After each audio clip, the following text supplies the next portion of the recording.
कि हमारे अश्विनी जी हैं, उनको सौभाग्य मिले, उनकी भाभी है वो, और जरूर उनको सौभाग्य मिले। और साथ में सिकंदर जी जो हंस रहे हैं, बिल्कुल साथ में आइए। राकेश जी, वो आप इकट्ठे आ जाए करिए भाई, माले के एक माले से आप कई लोगों का सम्मान करिए, और वो सारा साथ में उसको और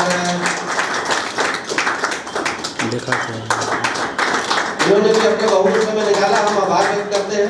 हमारा पुराना स्टाफ तो इधर बचा नहीं है ना, इसकी वजह भी कोई चर्चा नहीं की। विजेंद्र सर का माल्यार्पण, उनका स्वागत हुआ।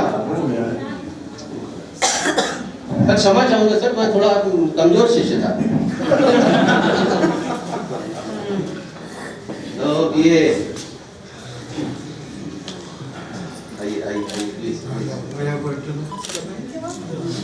हाँ भाई, वो पीछे वाली रो आप लोग खाली करके मित्र लोग एकदम पीछे भागे।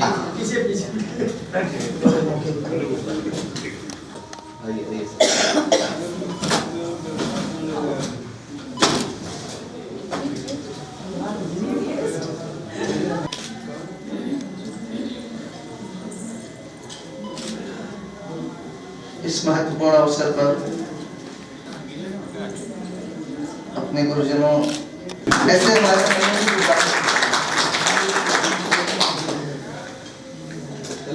ये मान लीजिए कि शब्द निकलने में मुश्किल हो जा रही है अंदर से।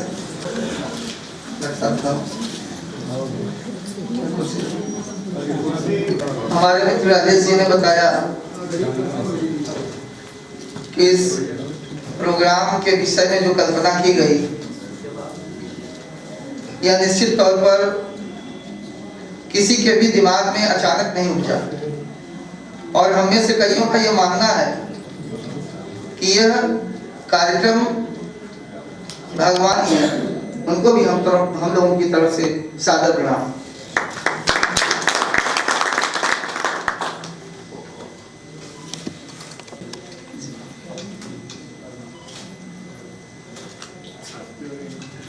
हमारा ये प्रोग्राम 2 फेज में बटा हुआ है, जिसके पहले फेज में हम लोग चल रहे हैं इस समय, और पूरा हो चुका है।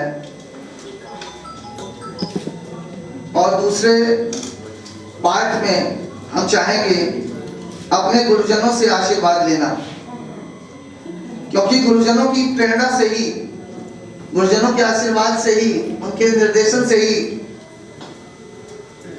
आज हम लोग यहाँ तक पहुंचे हैं। तो हम चाहेंगे क्रम से सबसे पहले डिग्री कॉलेज में आदरणीय हमारे प्रिंसिपल साहब डॉक्टर सच्चिदानंद राय जी से हम लोग आशीर्वाद देना चाहेंगे। हम लोगों के लिए कुछ कहें, कुछ अपने दिल की बात रखें, कुछ उस वक्त की बात, और कुछ आज के हिसाब से हमारे लिए क्या होना चाहिए, क्या फायदेमंद है, और कैसा वो महसूस कर रहे हैं हम लोगों के बीच अपने आप को पाकर, ये हम उनसे जानना चाहेंगे।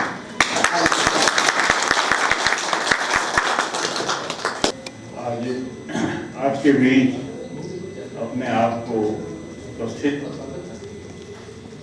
करके मैं बहुत ही सौभाग्यशाली अनुभव कर रहा हूँ। जैसा कि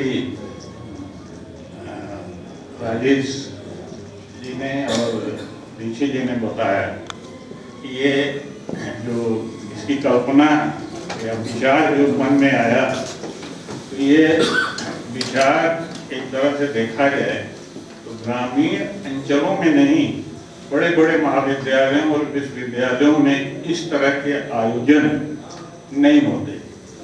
अगर इधर पहले तो मैं देर से आने के लिए आप सभी से, अपने शिष्यों से और अपने सहयोगियों से, नए आचार्यों से भी मैं और सबसे क्षमा मांगता हूँ। व्यवधान ऐसा पड़ा जिससे मैं समय से हम नहीं उपस्थित हो सके आपके बीच में। इतना समय जो हमने गंवाया तो भी हमारे लिए बात आई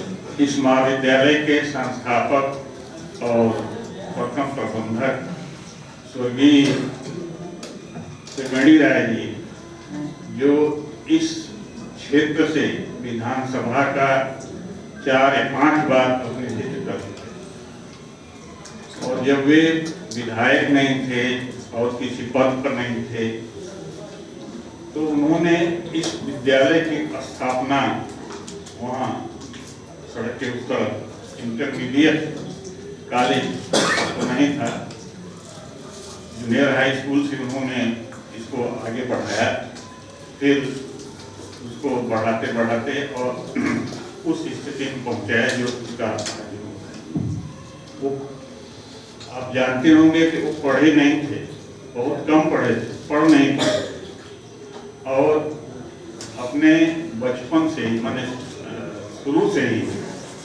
वे स्वतंत्रता आंदोलन, राष्ट्रीय आंदोलन और उससे जुड़े लोगों के संपर्क में आए और पढ़ाई छोड़ करके इसी तरफ लगे, लेकिन न पढ़ने का, न पढ़ पाने का कष्ट उनको था, उस अभाव की अनुभूति उसको महसूस वो करते रहे कि मैं नहीं पढ़ सका तो कम से कम हमारे क्षेत्र के लोग इससे वंचित ना हो, इसलिए उन्होंने विद्यालय की स्थापना की और उसके बाद फिर इस महाविद्यालय की स्थापना लोगों को तो उनकी जितनी ही हमेशा वो उन दोनों विद्यालयों की चिंता करते रहते थे, जो भी कुछ हो सकता था वो और चीज भूल जाए लेकिन इसको नहीं भूलते, और उस अभाव को महसूस करने के कारण ही उनके मन में ये इस तरह के विचार आए और जिस कल्पना को उन्होंने आज में साकार किया। और असमय उनकी मृत्यु दुर्घटना में यहीं पास में हुई। हरिनारायण राय, वंदनारायण राय और हमारे परिचारक वर्ग में भी नहीं रहे, उनके प्रति उनको भी मैं आज इस अवसर पर नमन करता हूँ। और ये जो कार्यक्रम आपने आयोजित किया, क्या नाम रखा आपने, feel the together, meet together, तो एक उससे ये बहुत उसका जो आयोजन का नाम आपने रखा, शायद यहाँ बीएचयू और यूपी कॉलेज को छोड़ करके शायद ही किसी उनसे मिलकर उनको देखकर, हालांकि पहचान तो थोड़ी कम हो जाती है क्योंकि सबके रूप रंग शरीर परिवर्तन हो जाता है, लेकिन फिर भी जो लोग हैं और जो लोग नहीं उपस्थित हो सके हैं उनके प्रति भी हम अपना सम्मान प्रकट करते हैं, उन्हें शुभकामनाएं देते हैं, बधाई देते हैं, प्रार्थना करते हैं कि वे जहाँ भी रहें, जिस क्षेत्र में हैं और उस क्षेत्र में आगे बढ़ें और अपने परिवार को, अपने क्षेत्र के लोगों को या अपने जो भी उनके संपर्क में आए उनकी जितनी हो मदद कर सकें, उनका मार्गदर्शन करें।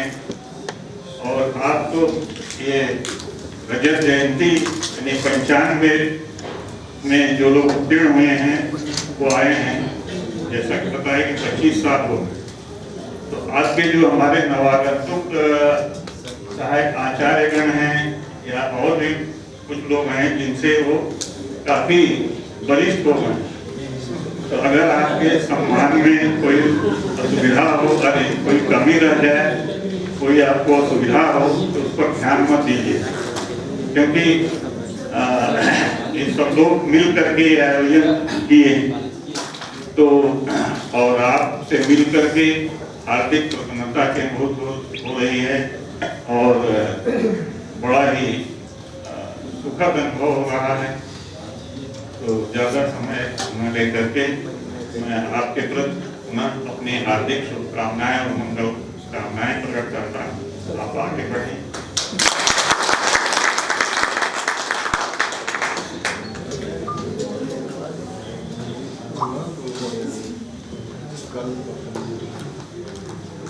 बहुत बहुत हार्दिक धन्यवाद गुरु जी आपको।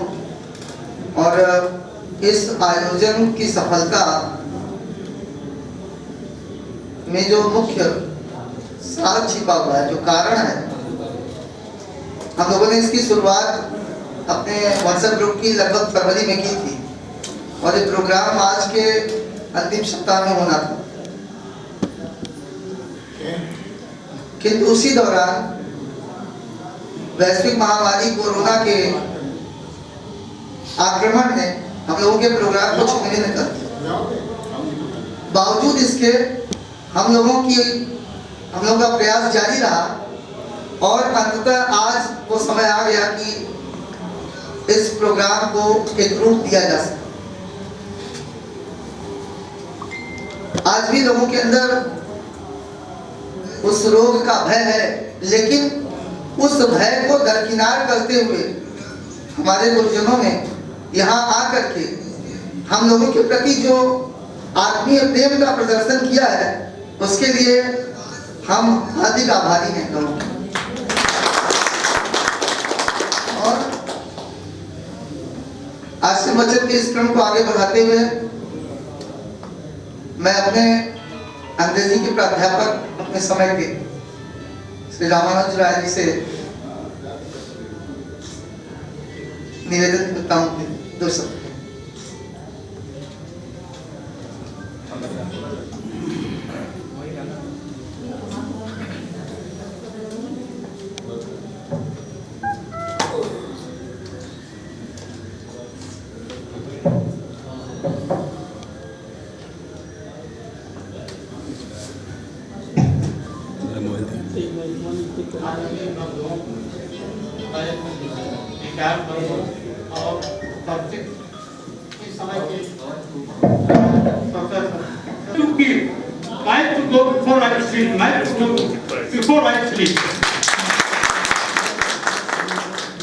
ये बहुत ऊंची लाइन है, इसका समस्याएं होती है, गाँव हो चाहे सर्विस हो चाहे बिजनेस हो,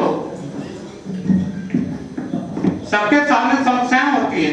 ये तो लगा हुआ है, संसार में किसका समय एक साथ आता सदा, हर निवासी घूमती विपत्त और संपदा, जो आज एक नरनाथ कल होता हो, जो आज उत्सव मग्न कल शोक से रोता हो। ये तो आप सब डाउन लगे रहते हैं सबके जिंदगी, उसकी चिंता नहीं करनी चाहिए, लेकिन अपने काम को सही ढंग से ईमानदारी से करना मैं समझता हूँ सबसे ऊंची चीज है। यही रह जाता रुपये पैसा तो आते जाते रहते हैं, लेकिन जो आपके अच्छे कार्य हैं वही लोग स्मरण करते हैं, उसी का स्मरण करते हैं, उसी को याद रखते हैं। और यहाँ एक से एक विद्वान जुटे हुए हैं, आए हुए हैं, और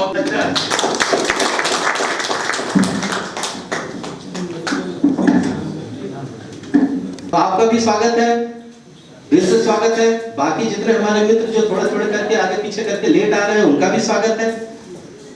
और आनंद लीजिए, सुख की अनुभूति करिए, एहसास करिए और फिर 50वें की तैयारी करिए। और वो मूड बनाइए, आज जब पूरे जोश में रहेंगे तो 50वें।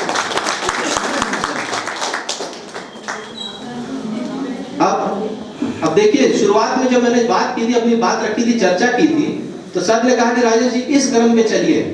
हमारे गुरु जी हैं संजय श्रीवास्तव सर, उन्होंने कहा राजेश जी इस क्रम से चलिए। मैंने बोला सर क्षमा चाहता हूँ, अभी सार्वजनिक रूप से मैंने कहा मेरा क्रम अलग रहता है, मुझे अलग ढंग से चलने दिया जाए। सर अच्छा ठीक, मैंने बोला अभी आप आएंगे बोलेंगे तो सर सारा क्रम दुरुस्त कर दीजिएगा। तो मैं आदरणीय प्रबंधक महोदय से उनसे निवेदन करता हूं कि वो आए और 2 शब्द कहें, और 5 मिनट का सर अपने समय सीमा बांधी है, पर सर को हाँ छूट है और भी बोल सकते हैं। श्रद्धांजलि देंगे। हम यही चाहेंगे कि आप लोग आगे बढ़े और आगे काम करते रहिए, बस मैं ये इतना समस्या थी।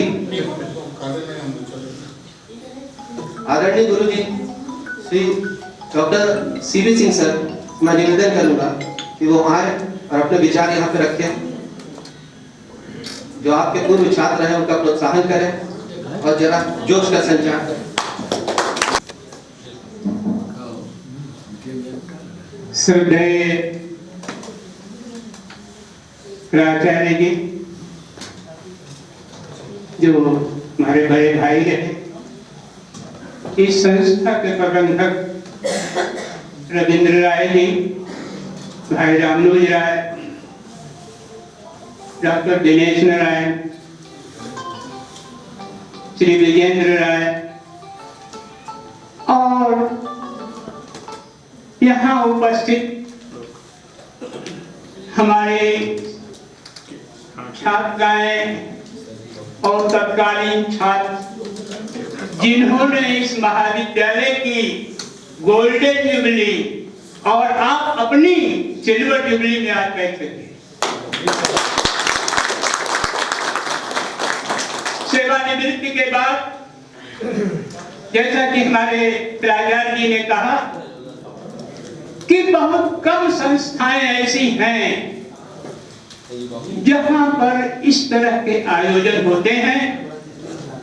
इसके लिए सर्वप्रथम मैं बधाई देता हूं 95 के बैच के उन छात्रों को जिनके अंदर एक लालसा, एक जिज्ञासा बनी हुई थी कि हम सबको एक स्थान पर मिलने का अवसर मिला। शिक्षा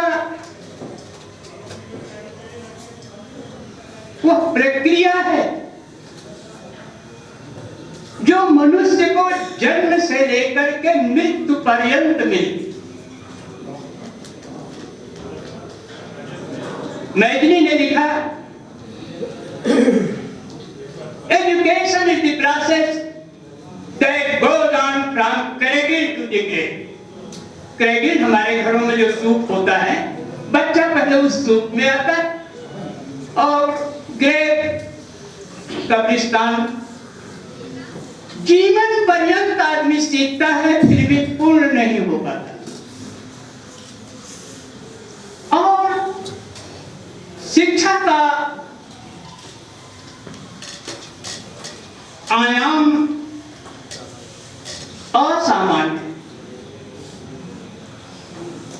मैं अपने धर्म ग्रंथों से कुछ पंक्तियों को उद्धृत करता हूं। महाराज वर्तन के आश्रम में कौत्स जी शिक्षा ग्रहण किए, गरीब ब्राह्मण थे। शिक्षा के उपरांत उन्होंने गुरु वर्तन जी से कहा कि हमसे कुछ गुरु दक्षिणा दे लीजिए। उन्होंने कहा, तुम गरीब हो, ब्राह्मण हो, तुम क्या गुरु दक्षिणा दोगे? इन्होंने जिद किया कि नहीं, गुरु दक्षिणा तो आपको लेना ही होगा। वर्तन जी ने गुस्से में कहा कि 14,000 स्वर्ण की अशक्तियां हमको ले आकर के दे दो। उन्होंने कहा बिल्कुल नहीं। वे सीधे चले गए इक्ष्वाक वंश के प्रतापी राजा रघु जी के यहाँ, जिस क्रम में भगवान राम ने जन्म लिया था। रघु बड़े दानशील और ऊंचे विचार के थे। दान देते देते उनके पास केवल मृत भांड ही बचे। कौत्स जी उस स्थिति को देख करके कुछ अपने को अपमानजनक स्थिति में रखना चाहे, लेकिन महाराज रघु ने कहा कि आप विप्र बताओ तो क्या चाहिए। उन्होंने पूरा घटनाक्रम बता दिया कि वर्तन जी का ऐसा आदेश है, रुष्ट होकर के कहे। रघु ने कहा कि खजाने में तो कुछ है नहीं। अपने सेनापति से कहा कि जा करके कुबेर के ऊपर आज आक्रमण कर दो। और जब सेना चली तो कुबेर डर के पहले ही इनका खजाना भर दिए। अब यहां असली परीक्षा की घड़ी बनती है। जब इनका खजाना भर गया तो उन्होंने कौत्स जी से कहा कि गिन करके या जितना चाहे आप ले लें। और कौत्स ने क्या किया कि जितनी मुद्रा देनी थी उतना ही लिए। इस प्रसंग का एकमात्र उद्देश्य